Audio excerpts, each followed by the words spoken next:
Just to explain in 2 minutes the Ukraine war. This is not an attack by Putin on Ukraine in the way that we are told every day.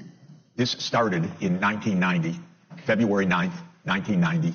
James Baker III, our Secretary of State, said to Mikhail Gorbachev, NATO will not move 1 inch eastward if you agree to German unification, basically ending World War II. And Gorbachev said, that's very important. Yes, NATO doesn't move, and we agreed to German unification.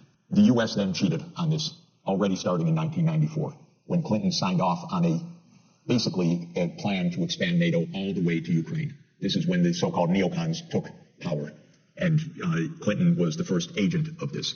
And the expansion of NATO started in 1999 with Poland, Hungary, and Czech Republic. In 2002, the United States unilaterally walked out of the anti-ballistic missile treaty. This was probably the most decisive event, never discussed in this context. But what it did was trigger the U.S. putting in missile systems in Eastern Europe that Russia views as a dire, direct threat to national security by making possible a decapitation strike of missiles that are a few minutes away from Moscow.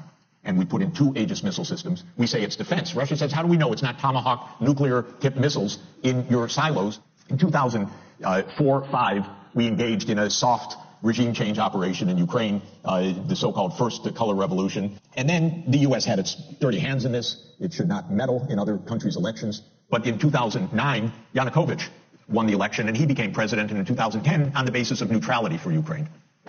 That calmed things down because the U.S. was pushing NATO, but the people of Ukraine on the opinion polls didn't even want to be in NATO. So in February